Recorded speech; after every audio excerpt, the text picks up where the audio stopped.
Hello, welcome. Come on in, find a seat. I'm really glad you're here today. I'm going to be talking about Sherlock Holmes, sort of. Sort of. It just so happens that here in Cleveland, Ohio, we had our own Sherlock Holmes figure. And his name was George Spenzer, and he would have been very proud of us for pronouncing all three names. Thought quite a bit about himself, and I'm going to give you some of his history. I'm going to talk about how he solved crimes right here in Cleveland, Ohio at the end of the 19th century, beginning of the 20th century. But the fun thing about this is based on facts. I work at the Dittrich Medical History Museum, which is across the street from Severance Hall, down in University Circle on Case Western's campus. I like to call it Severance Light. It kind of looks like Severance. It's built like a tank, actually, on the inside. We have 175,000 artifacts from the medical past. And some of them might surprise you. For instance, we have the world's largest contraception museum. We have old X-ray equipment and X-ray tables, static electricity generators, and a great deal on antiseptic medicine, childbirth, diagnostic tools. And in the basement, there were 13 boxes that I had the luck to get to go through and discover this man called George Spenzer. Now, Cleveland's Sherlock was a forensic toxicologist. So he was a medical doctor. And he was a pretty interesting fellow, and he thought quite a bit about himself as well. He graduated with his medical degree at the age of 16. And they wouldn't let him have it because he was too young to practice medicine, in their opinion. So he said, fine, and he went and got a PhD in 2 years in Germany, in German, just cause. Then he became a fellow at the Royal College, or at the Surgeon Society in France. And then he came back to Cleveland and he set up shop, and he brought with him some letterhead to set up shop, and it just said expert at the top. Just expert in things. So he's a lot of fun to read about and research. But what he was most interesting for, in some ways, was his attention to detail. The tiniest little details mattered a lot. Because what you might not know is that early toxicologists were not always specialists in the crime scene. They were interested in what was happening in the body. They didn't necessarily think to look for dust or fingerprints or other things at the crime scene itself, not in the 19th century. That changes over time.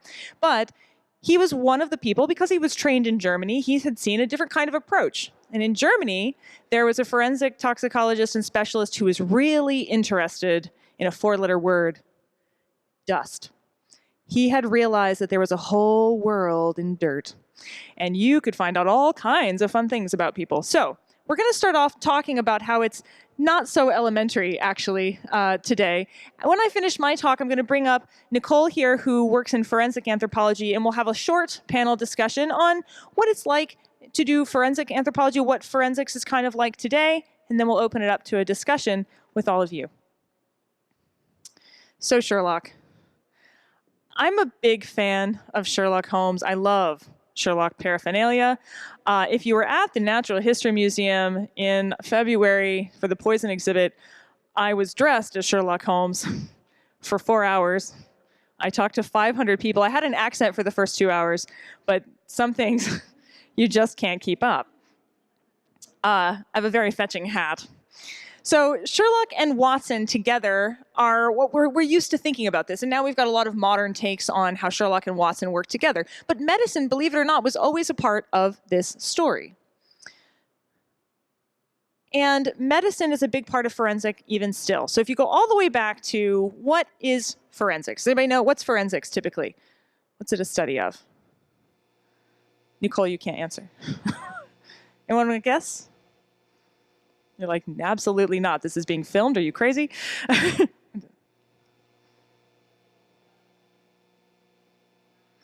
criminal science, right. It's a deduction, right? We're interested in looking at the small pieces and trying to come up with solutions, and that makes sense. So if you go back, all the way back to Archimedes, he has a eureka moment. And this eureka moment is quite a funny story. He was trying to figure out how to weigh something without actually weighing it. And he got to deciding that you could displace things in the bath. So he gets into the bathtub full of water. He realizes it displaces a certain amount of water, and he thinks, oh, this is volume. And he was so excited, he shouted Eureka and supposedly runs through the streets, kind of forgetting to put his clothes on first. And so when people talk about a Eureka moment, it's this method of realizing that small details and measurements can actually lead to answers. So there is a text from 1242, that's not a page number, that's a year, and that is called Washing Away Wrongs. It's in Chinese, and it was basically a way of looking at certain murder weapons to figure out what had happened. A famous one being someone was murdered with a sai, not a, but big choppy equipment. And afterwards, they couldn't tell who had committed the murder, so he said, bring all the sais out and lay them in the sun. And whichever one the flies gather on, that will let us know who the killer was. The other thing that Washing Away of Wrongs talks about is how to tell the difference between a strangling victim and a drowning victim. So we've been working on this for a long time. How do you know for sure that somebody didn't die of natural causes? Murder in Bologna in 1302. Most importantly, though, 1447, a duke recognized by his teeth. So dental forensics going back a lot further than most people think. But it isn't till we get to arsenic in 1775 that things really start to get interesting for toxicology as a field. We have some arsenic at the museum. Well, it's under lock and key, but we have examples of arsenic at the museum. It's colorless, it's odorless, it's tasteless, almost tasteless, a little bit bitter, and it's very effective at killing people. But it kills people in a very specific way, and it looks a lot like cholera. That makes it very handy if you're trying to get rid of, say, your family members. And in fact, they called it the inheritor's powder. Clever. It mixed easily in food and drink. And essentially, it causes your body great sorrow. Cholera could kill people very quickly. You died basically of dehydration because things were just coming out of your body at a rate you could not put them back in. And there we go. There's a picture of cholera before and after. It's called the Sick Rose, and it looks a little bit like a zombie film. But this lovely woman here who's kindly tending her ailing spouse there, that is, I think I have to have a picture of her back here too. That is Madame Lafarge, and she had a husband, but she didn't want him anymore. So he went away on a trip, and she was very clever because she thought, oh, I'm going to wait till he's out of town. And she sent him a present by mail, a little piece of cake. He got sick while he was away, came home, and she said, don't worry, honey, I will make you better. He died of cholera, but one of the people attending him noticed that she was the only one who was allowed to give him any food or drink. And also that she might have been mixing something, medicine, she said, into that food and drink.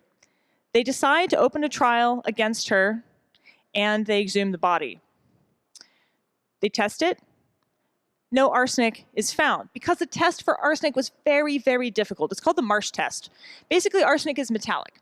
So if you take a little piece of the body that's been poisoned and you do a lot of things to it, boiling it and burning it and etc., and then you distill that and spray it on a piece of ceramic, it will come out with like a silvery sheen. And so that's how they could test for arsenic. It's incredibly difficult to do, and if there's any kind of contamination at all, it doesn't work. So the test failed, and it looked like she might get off the hook. She was also very popular in the court case. There's a lot of drawings of her because she went into histrionics over this. Well, then they bring in Matthew Orfila. Matthew Orfila was sort of the best toxicologist of his time. He was very methodical. And what I love about Matthew is he was so dedicated to his work that he really sort of forgot about other people's sensibilities, like your ability to smell. So he decided to perform the test, the forensic test, in the courtroom. So they just march in with a bunch of rotting flesh. Don't worry, everybody, we got this. And they start performing the test, and lo and behold, he is actually able to prove definitively and publicly that she had poisoned her husband. Now, for any of you who are Sherlock aficionados, I know we have at least one in the room, it turns out that Sherlock has done his share of chemical analysis too. In what story does Watson and Sherlock first meet? A Study in Scarlet. A Study in Scarlet, great. And Watson first meets him in a lab. And the lab is described as there's Bunsen burners, there's lots of things going on. And Sherlock is very busy looking at a specimen of blood. He wants to figure out how to recognize hemoglobin, to tell if something is blood or not. And that would have made things pretty pretty spectacularly useful in the field of toxicology. They do ultimately figure out how to do it. Sherlock is wrong in the story about how it's done, but that's okay. He's right in principle. Sherlock is actually based on a real person. Sherlock is based on a man named Joseph Bell, who was an instructor that our Arthur Conan Doyle, ostensibly our Watson figure, had gone to, and he was a surgeon. Joseph Bell was great at being able to diagnose people when they walked in the room. So they'd walk in and he'd be like, well, clearly you have a heart condition. And he would then, diagnose these things. And then the audience would go, wild. How did you know, Dr. Bell? Oh, I'm just looking carefully. So Arthur Conan Doyle was in awe of Joseph Bell. There was also a lovely violinist that was very popular in the time, whose last name was Sherlock. So put those two things together and you have, a third thing I should mention. Watson was a doctor. I mentioned that before. Watson was a doctor, but he might not have been a very good one.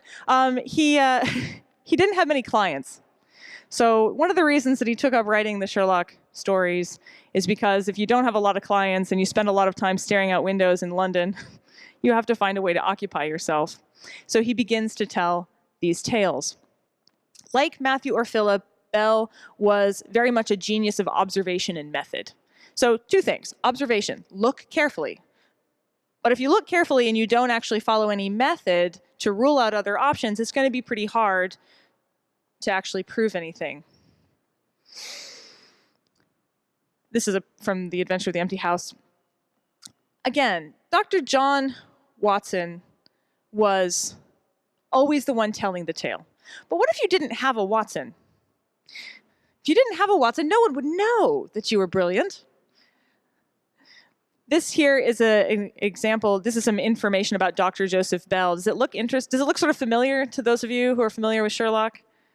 Lots of energy, angular features, sparkling eyes, birds instead of bees, but birds and bees. In teaching the treatment of disease and accident, Dr. Bell stated, all careful teachers have first to show the student how to recognize accurately the case. The recognition depends on acute and rapid appreciation of small points, observation, and medicine. Joseph Bell did not actually turn this towards solving crimes, but I know someone who did. Dr. George Spenzer also was around in the late 19th century, about the same time that these stories were being published. He was trained abroad with renowned chemists. He had published all kinds of things, about 50 articles. You will probably never have heard of them because they're on things like dust and dirt and tiny little details, including how the body absorbs vitamins, which you wouldn't think was very important to forensics, but in fact it can be. Knowing how the body processes or handles things in its own tissue can tell you how long someone's been dead, what they've been poisoned of, whether or not it was in their system a long time. In the sensational Kizer trial, a well-to-do farmer was accused of murdering his wife here in Cleveland. And basically, he said she died of food poisoning. No big deal, food poisoning. And that probably would have held water, except a young lady came forward and said, no, actually, he's my lover and he killed her for me. And it's kind of hard to overlook that sort of thing. So it goes to trial, and all the children come and they're like, no, my father could not have done this. He loved his wife. We were all made sick that night. I'm sure it was food poisoning. They put the woman on the stand. She, at one point, pulls all her hair out in front of the crowd, which is one way of proving your point. The trial goes on forever.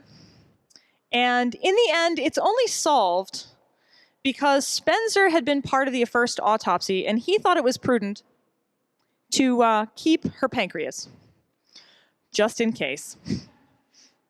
So in the end, he proves that he did not, in fact, kill his wife. And he proves it by showing that it was food poisoning after all. Pro tip, if you live in Cleveland in the 19th century, don't eat oysters.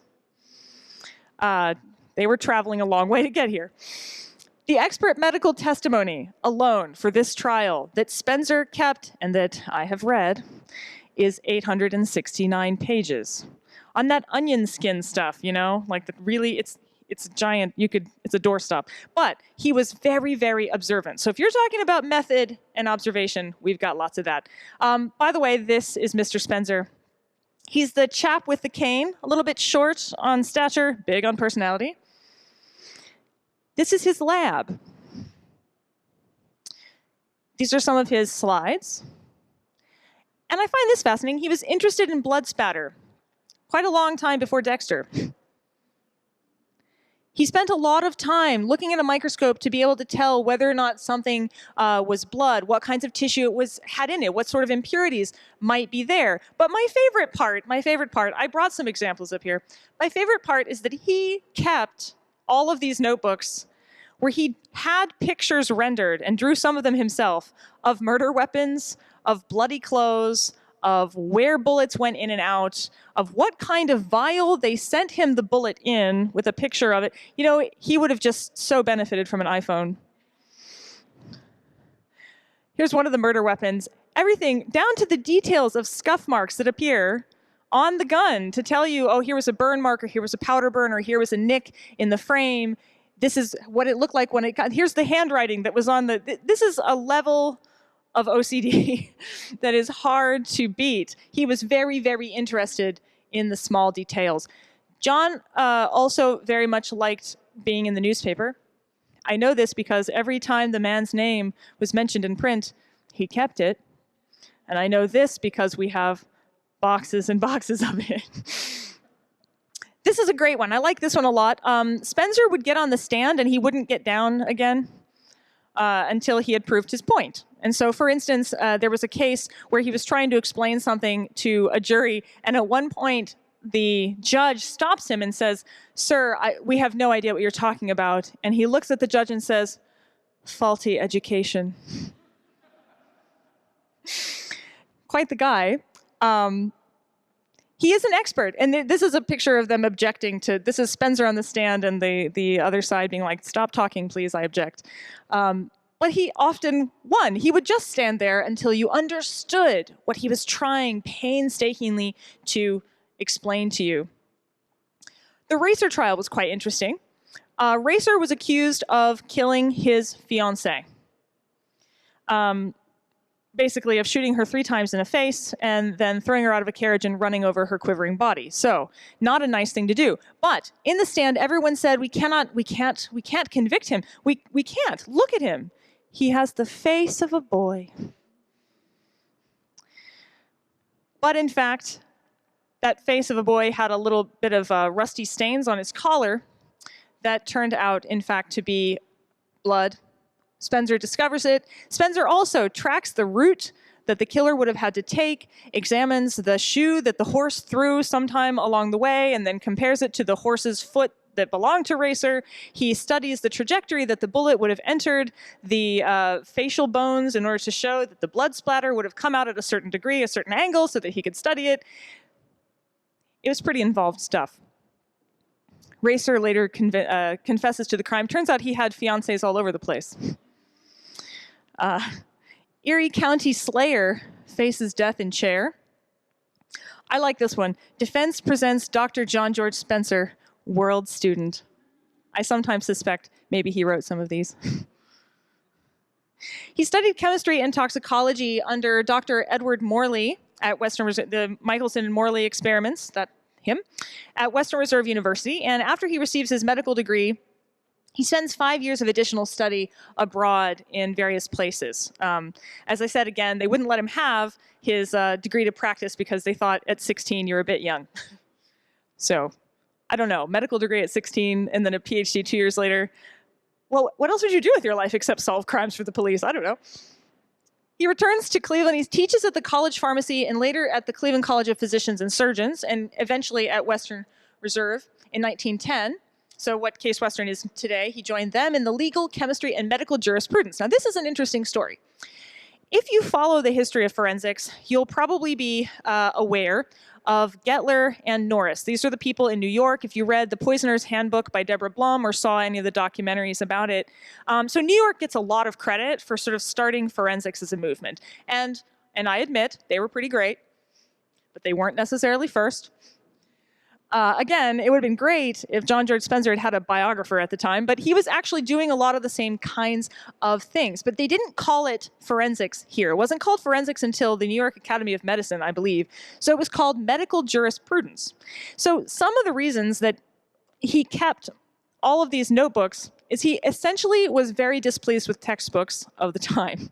So he made his own. He also did the pictures for the front pieces because reasons. He needed hobbies. This is the toxicology one. You can come up and take a closer look later, but they're really beautiful. Maybe because there wasn't Facebook. He becomes an expert on blood and poison analysis, primarily, and that's why he ends up testifying in numerous cases. The first one that I saw, this was shortly after he sets up shop as expert, was someone asking to find out if their horses had been poisoned. So they wrote him a letter. He sends the letter back with corrections and writes in the corner, "If you cannot use grammar properly, please do not write to me." I love him so much. However, the blood expertise really is what puts him in a different category altogether, because being able to tell whether something was blood, how old the blood spots were, whose blood it might be, this is all very, very important material. Now, we didn't have blood typing the way we do today at that time, but he was basically up on all the most current and modern techniques, and he basically brought those techniques here to Cleveland. So there's a picture of Sherlock again. This is one of the diagrams I was telling you that he basically creates for the various experiments that he did, drawing them meticulously, not just to show you the results, but also how the experiment was put together in the first place. This is from Study in Scarlet. I quite like this.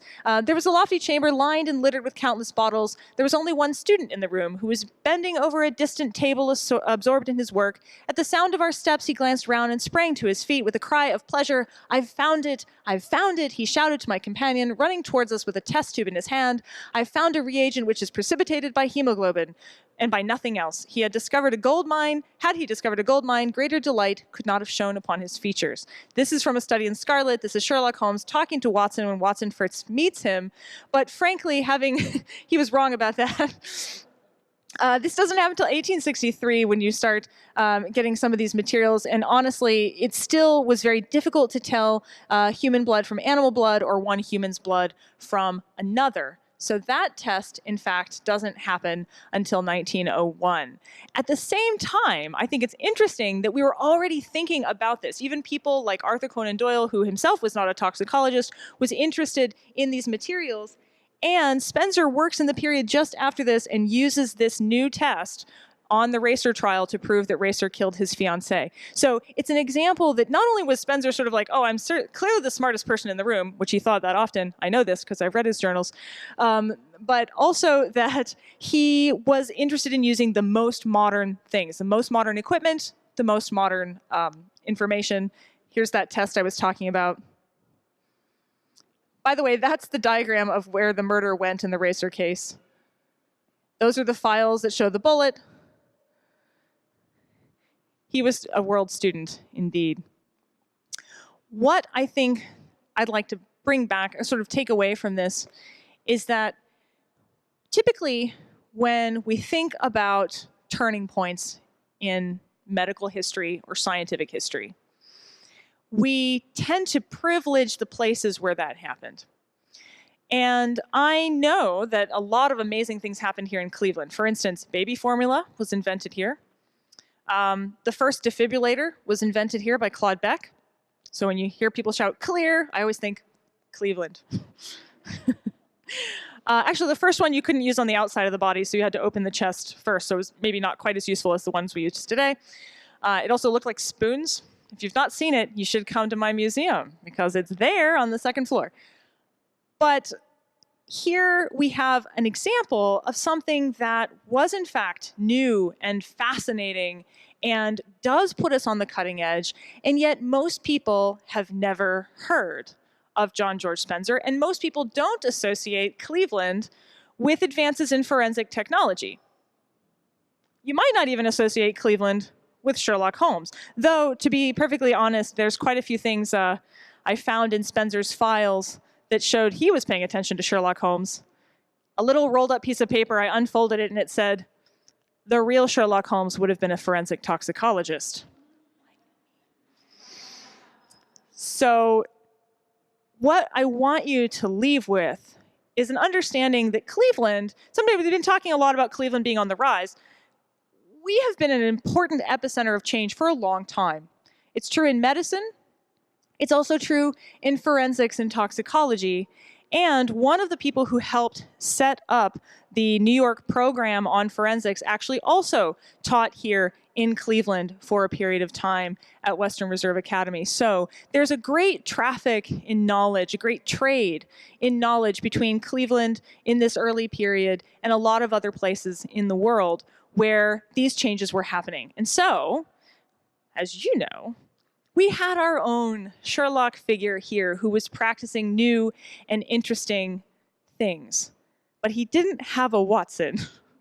So we also need to remember how important those Watson figures are, how important it is to the discovery and to the sharing of discovery that we write about it, that we read about it, that we take the opportunity to fund it and to support it, and research and development. This is a very medical town, and these are really important things.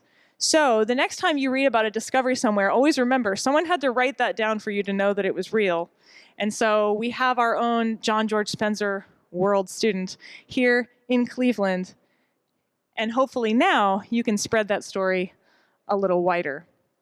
Thank you. I'm now going to ask Nicole to join me up here. Nicole works in forensic anthropology. I'm going to have her talk a little bit about what that is. We're going to share a few questions, and then I'm going to ask you as the audience to participate and kind of talk about your own feelings about forensics and what you think deduction and the science of deduction really means, or your favorite Sherlock anecdotes too. That's fun also. So thank you. Welcome, Nicole.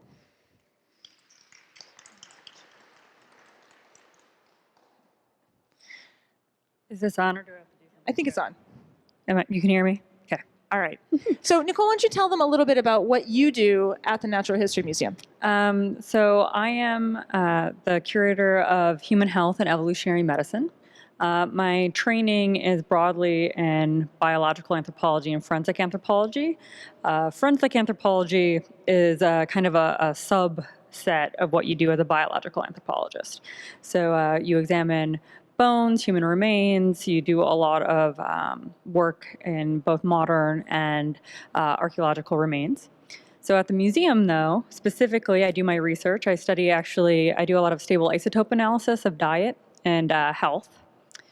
But I also am creating a new gallery of human health and evolutionary medicine, which is going to be part of kind of our centennial campaign at the museum. Kind of the new galleries. We're having a lot of new stuff happening at the Natural History Museum. So I'm part of bringing health and explaining how health fits here at the Natural History Museum. I think that's important too, because I think a lot of people are unaware how connected medicine and, say, forensics or deduction actually are. And here, a lot of the early early forensics specialists were doctors. Is that still true today? Yes. So most scientists minimally are master's degrees, kind of depending on what type of field you work in. But yeah, most of us are doctors that we're either not usually medical doctors unless you're a forensic pathologist, which is different than just being a pathologist. There's pathologists and then forensic pathologists. A forensic autopsy takes, on average, 2 hours longer than a regular autopsy. So if you're sitting through a forensic autopsy, it's usually about 4 hours. So they're intense, much longer to get through. But yeah, so for the most part, you're very highly trained, and it's very specific training of learning how to do your work in a way that holds up in a legal setting, which is a lot of what's different than being just a medical doctor. As a researcher, it's a very different system. This is important to note, too, because one of the problems that Spenzer faced, and actually this is also true of Norris and Gettler in New York, if you've been following the Deborah Blum book, is that Spenzer had to convince an audience not just that he was right about what he was looking at, but that it was also related to the crime. So it's one thing to say, yes, this is blood. It's another thing to prove the various reasons why the fact that it's blood means that racer killed his fiancée. And that hasn't stopped. I would say that we have something, if you're being trained, is called the CSI Effect, which is the jury knows to request forensics, but they don't necessarily know what to request. So you can be an expert and get up there and be explaining, and they'll be like, why didn't you do this test? Because they've seen it on CSI, and you're like, that doesn't tell you what we're, like, that's not the question we're asking. So that's the CSI effect. And it really does affect how you have to do your work and think about your work. I've been asked, I'm a forensic anthropologist, so you get a lot of questions because of bones about, if you remember in the very early seasons, they had like a weird 3D hologram machine. That does not exist. And it was very hard to explain to juries that that doesn't exist. And that's why they did not have a 3D hologram of what happened at the trial. So have they ever asked for the reenactment? Like, could we see the reenactment? That would tell us so much. But I've actually, see, that you can do when you're talking about reconstructions. I actually spent, this was way back too when I was training. I took our whole lab. We took our plastic skeletons out and we put a backdrop up, and we had to like walk through with like gluing the sticks on to show trajectories and what would happen, and like, yeah, we essentially acted it out with our plastic skeletons to show how the damage happened. There's a series of famous dioramas. What are those called? I know exactly what you're talking about, and I cannot think. Now you're all going to have to Google this for us. There's a series of very famous dioramas which were created by a woman, actually, and it was to try and show people the importance of a crime scene. Right. Because it's hard to know. We all know now, like, oh, don't touch anything because there might be evidence. So people get that. But imagine there was a time when people didn't get that. So the photographers would get there and they'd walk all over everything before anybody else got a chance to be there. Sherlock himself complains about this, and numerous of the accounts of people walking all over the crime scene. People do have a better understanding of that now, but that doesn't mean that you or I would necessarily know what to look for in a crime scene to know what had happened. And so you actually have to train people to have that level of detail. Exactly. And it's natural too when people go into a situation, they want to help the person. So often they are not, like you said, they're panicked, right? They're just trying to help. So they don't know that when they're moving things, it changes things quite a bit. So you actually have to think about what's been moved, what hasn't been moved, why something might have been moved. All those type of things matter. And of course, it's not always people. Particularly as like a forensic anthropologist, you tend to work with bodies that have been left for a while. So they're generally decomposing, which also means that they might have had animal activity or insect activity, which will change the crime scenes quite a bit. More than you would think. If you have a dog, I guess you wouldn't be surprised at how much they can rearrange a room, but it makes a huge difference in reconstructing how that plays on top of each other. Like, so what happened that might be part of the cause of death, and what is after the fact does matter. And George Spenzer actually had his own sort of long-distance, somewhat forensic anthropology moment in history. There was a doctor here in Cleveland who was accused of murdering his wife in England. And he supposedly murdered her, cut her up into tiny pieces, buried her under the floorboards. And then the trial happened in London. He was found guilty, and they executed him there. Well, Spenzer decided to retry the trial because he was like, Clevelanders don't do this kind of thing. So he decided to retry the trial here in Cleveland, and he brought all of his people together. They ordered all the transcripts. They ordered copies of all the evidence. They went through and they redid the trial as forensics experts here in Cleveland, and they found him not guilty. Now, you might think that that's a funny story, except a few years ago, the case was reopened and they discovered that the body that had been found under the stairs wasn't even female. So in fact, Spenzer would have been right about that. We don't know what happened to the gentleman's wife, so who knows? But in this particular instance, you have a historical case of somebody trying forensically to go back in time, basically, to reconstruct events and find out what had happened. Exactly. And of course, now too, not all... It's also about discerning the evidence that is important to what you're trying. So there might be, just because there's evidence of violence or that someone was present doesn't necessarily mean they did something. So there's a lot of layers, and you often, not often, but you can get experts that have contradictory evidence because not all lines of evidence necessarily tell you the same thing. So that's why you get experts on the stand disagreeing, because not everything is going to be in agreement necessarily. Which comes back to the Kizer pancreas that George Spenzer decided to keep in a jar for a year in his house, I guess. When that case finally came to fruition and it looked like very dark for Kizer, he brought, just like Orfila, he brought it to the courtroom and said, well, let's test it right here. And that was his way of kind of reasserting the man's innocence. But you can't always do that, actually. One of the more interesting books that, yeah, you really probably shouldn't. I don't think they will let you walk off with someone's pancreas today from an autopsy. Am I right? They keep a lot of stuff. Oh, okay. Well, there you go. If it's a forensic autopsy, sure, it's a different thing. So they would take samples, just have, like, not the whole souvenirs, pancreas, but you would take any things that might be useful for toxicology or something. You would save small samples of, because they do retest things, which is why you'll see that happening. And you often don't have things to test against, which is a problem. So they might not have known what to test for. So you would keep it because you don't know what to test for till in the future, and then you can test it later. There's a book called Beyond the Body Farm, which talks a little bit about the invention of body farm. If you don't know what a body farm is, it doesn't grow bodies, sadly. It's where bodies go to decompose. So it's one way that forensics experts can be trained to see a body in various states of decomposition. And in the book, one of the things that they talk about is that the CSI effect, again, tends to make you think that things happen really fast. Yeah. When in fact they don't. And so they were talking about how insects today can really tell us a lot. An insect presence in a body that's been left out in the open can tell us a lot of things, particularly based on the larvae and how developed they are.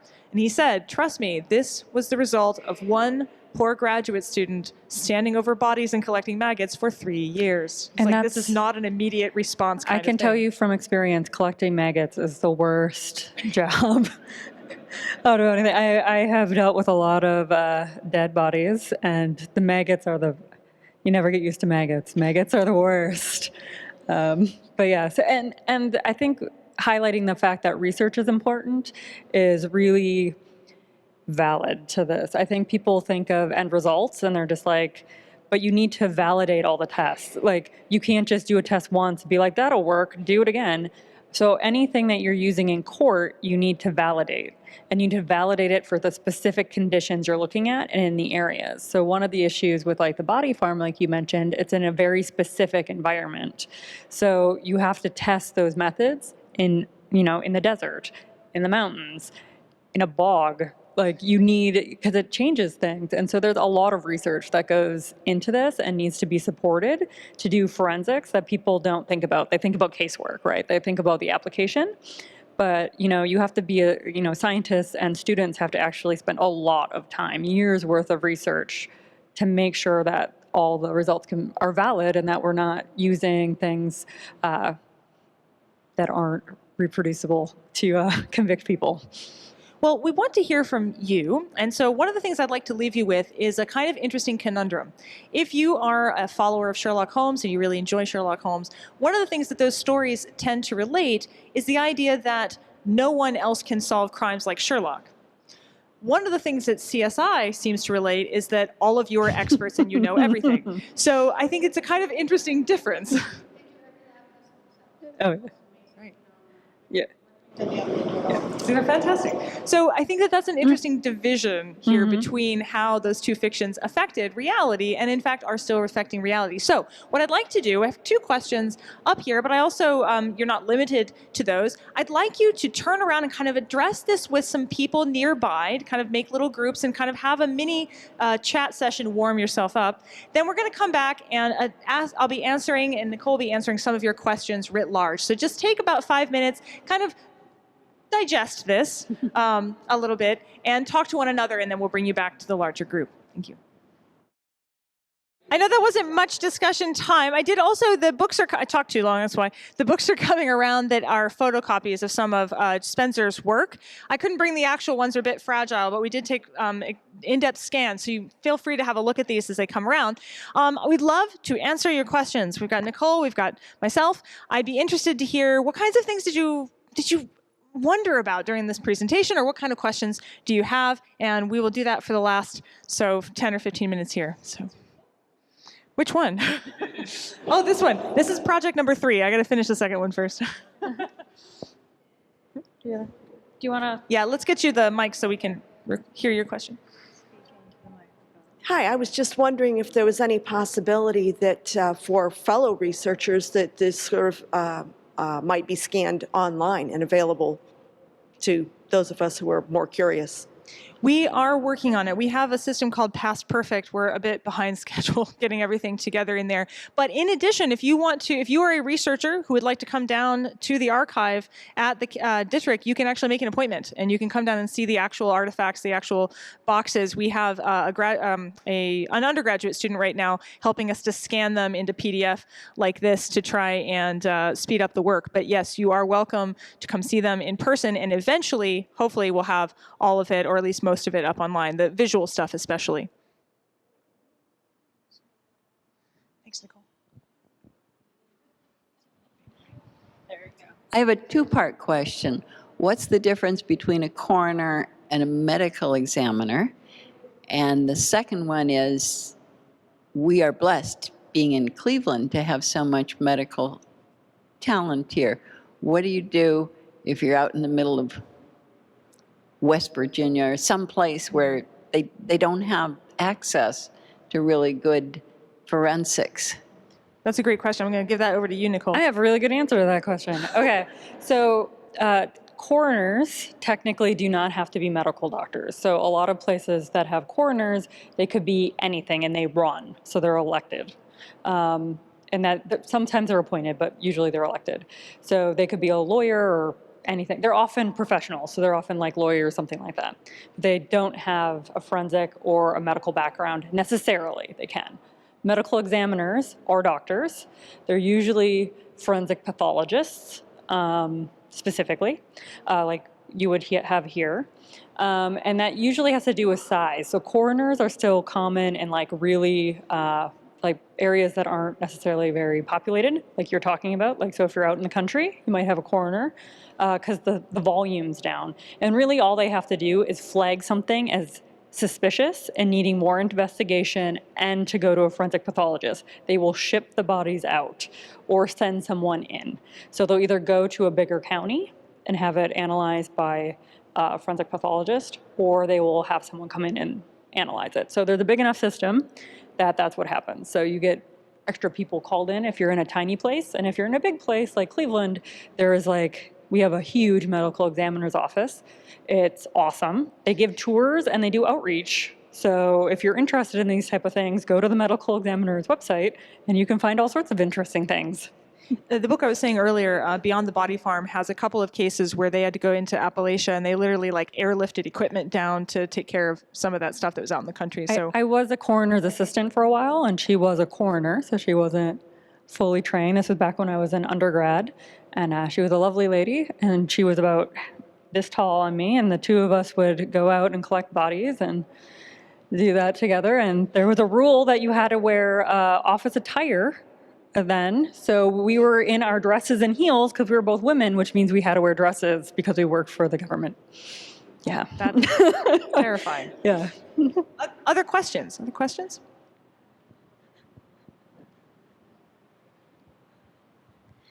I have many questions, but I'll start with one.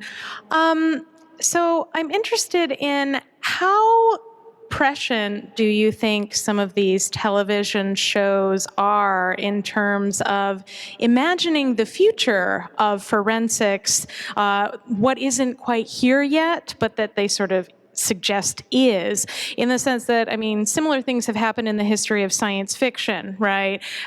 Even in the literary period, we're talking about many years ago, people imagining things that were actually very accurate in terms of where we would go, some that were way off the mark. So I guess I'm interested in seeing, where are we at in terms of, what the future holds and how these television and film depictions maybe are imagining accurately or completely inaccurately where the future of forensics is going.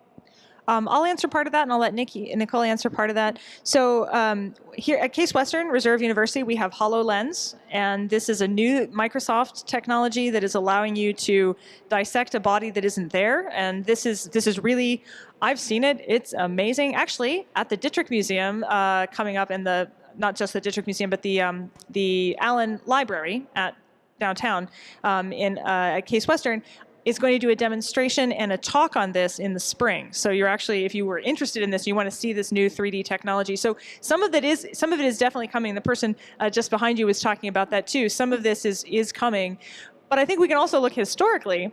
I mean, Sherlock Holmes did not actually discover how to precipitate hemoglobin, but it was coming. I mean, it happened, maybe, not very long after that time period. So I think some of it is you just get it in the air. Everyone's interested. Everybody's looking around. And that tends to sort of pull people into research and development. Nikki? I would agree that a lot of this, and it was already the way things are going. Faster testing is always better. And that's true of all aspects of law enforcement. The faster anything can get done, the better. So we're always developing faster tests, faster scanning, the same thing when you're doing DNA analysis, that sort of thing. You always want faster. Some things aren't going to advance like that. Like in anthropology, we're more of an observational science in that you have to actually spend time looking at the remains and thinking about them and looking at trauma and reconstructing it. So it's not a tool issue, but in things that specifically use testing and tools, I think it's very good. But I think in areas that are a little bit more observational, that's just human driven. So it's just however fast humans work. Great. Other questions? Did you have a question? Just to follow up on what both of you said, every TV program on the planet today is talking to consultants. And if they don't have their thumb on the pulse of what's going on in the area they're consulting in, they're collecting a huge fee with no right to get it. So. Yeah, that's right. I mean, I think that why are we seeing, this is also true of our fears, right, in life. And one of the other areas that both I and actually Andrea Wood here have discussed before is if you look at monster movies, right, that can tell you a lot about what it is that we're afraid of. The action movies were about invasion of, during the Cold War, a lot of them were about invasion. Now it seems to be a lot of it's like outbreaks. And, you got this kind of sense that what we fear and what we desire does show up in our entertainment. And now with Facebook and social media, it happens much, much faster. And so I do think that it drives interest in certain areas. And so one of the plus sides of the CSI effect, and it has many downsides, is that there's a lot more people showing up as undergrads in college being like, I want to be a CSI person, and that's good. That means that you have more people in the field. Yeah. My question has to do with a murder that happened or supposedly happened. This woman was found at the bottom of a staircase with profuse bleeding around the head and so forth. Her husband was convicted of the crime because he had a mistress. And my question is that in this case, there was an ornithologist who, by accident, was walking at night. His hat was torn off. It turns out it was a great horned owl. He was really convinced that this woman who had been outside walking had been actually killed by this great horned owl, tried to get upstairs for help, and my question really is, in this kind of a thing, his testimony was listened to after the fact, after the man was convicted. How often are amateurs, how often is their experience looked at in official forensic cases? That's pretty fascinating. Nikki, I think that's more your wheelhouse, because if amateurs' testimony actually mattered more in the period before specific people were doing certain kinds of science. And so you'd see much more of that actually earlier than I think you do today. And I think partially the difference is, I would say amateurs are very uncommon, but occasional experts are not. So being a forensic expert is just being able to apply your science or your field to the medical legal system so that you can try a case, right? That's what the forensics part is. Some of us, that's obviously a very big part of what we do, and it would happen pretty often. So if you're a forensic biologist and you do DNA testing, you're going to get called on the top. So you're going to be a regular expert witness. You can be a kind of an irregular expert witness in that, like, there's only specific cases where the type of work you do might come up. But that's different than being an amateur. Most people still are highly trained. You would have like a PhD or whatever your highest degree is in whatever it is that you're applying. So that's what I would say. So amateurs would just be a witness. But if you're an expert and you're getting called in for something specifically that's maybe not as regular, that's still an expert witness, just maybe not in a field that's a regular field of forensics. Does that make sense? Okay. Any other questions? We are running short on time, so I was hoping we could maybe get to one more. Anybody have a burning desire to ask This a question? corner has been very question-free. Very, very quiet over I'm there. just going to say that. Anyone? No. All right, we'll go over there. You're off the hook. I was going to do the Jeopardy theme song, but I waited. I'm really interested in the way in which now we have this super saturation of visual representations of forensic processes. And I'm wondering, was there something similar going on when forensics started becoming more popularly used in the judicial system? Was it also visually depicted for the public as much? And if not, why not? And if so, in what sort of venues? In the paper, in journals? I'm not really sure.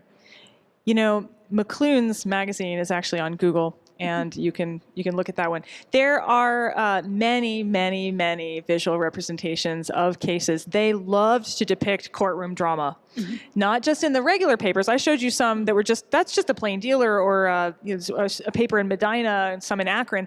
But if you look internationally, the much larger papers, they love these big trials. There were like paintings and things done of that earlier trial where Matthew Orfila comes in and says she's poisoned her husband. This was a big deal. People loved this kind of stuff and they were fascinated by it. And this also, this is kind of off topic, but not entirely. There was a rash of vitriol throwings in vitriolic acid. It kind of melts your face off. It also appears in a Sherlock Holmes story. I'm blanking on not the illustrious client, one of them. And anyway, this is Kitty Winters does it. I forget whatever story Kitty Winters is in. She throws vitriol on someone who jilted her. Anyway, this rash of vitriol throwings was depicted in the papers. And it was almost always depicted in the papers as beautiful, jilted women were getting it back at these horrible men who had mistreated them. And they were always sort of, the pictures were always really brightly colored. Frequently they would get front page headlines, and it would be this woman in a white dress like throwing, or the man going like this. And they got copycats as a result. So there were people who claimed that the papers were literally fueling this rash of vitriol throwings. And this is especially interesting because, in fact, there were very few cases of women throwing vitriol. It was much more likely that loom breaker, people who had been cast out of jobs, would go after their employers. And they were usually men, but that's not as fun to depict in papers. So you literally, on the stand at one of the trials, a woman claimed, she says, it wasn't my fault. It was in the Paris paper and it looked like a good idea. And she didn't know what the vitriol was actually going to do, which is horrible. It literally just it's not a good thing. But yes, so there's a case where, in fact, all these visual representations supposedly and even actually led to additional crimes and were portrayed very romantically in the papers, even though it's a really devastating way to hurt somebody. I would agree that it is constant. It has never, I would say that our media has changed, but that it's always been super popular. People like mysteries. People love mysteries, don't you? Thank you so much for coming. You guys have been a great audience. Thank you so much. Let me just encourage you, please, do come down. I am at the Dittrich Museum of Medical History across the street from Severance Hall. We are open Monday through Friday till 4:30. It's 9 to 4:30 till 7 on Wednesdays, and 10 to 2 on Saturdays. Again, right across the street from Severance Hall on Euclid and Adelbert. Nikki is from?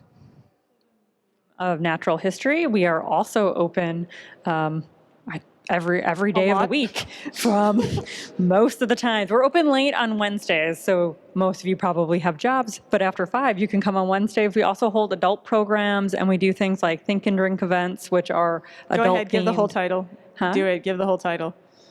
Well, Think and Drink with the Extinct. Yeah. We have a forensic themed one coming up in September. So if you are interested in more forensic time and seeing me doing stuff with forensics, that's coming up in September. I don't remember the exact date because I'm terrible at dates, but that is happening. On the website. Also, we at the district are partnering with the Botanical Gardens for Hoppy Hour on October 26th. I'm doing a program. A man named George Spenzer is going to show up in full costume. And it's called Beer, Botanicals, and Bathtub Gin. So if you're interested, if you are a member of the District Museum, you get into that event for free. So become a member. And then you also get lots of emails from me. And again, thank you, Nikki, so much. Thank you all. I hope you will come and join us for more events. And you'll get to our websites, and we'll see you again soon. Thank you.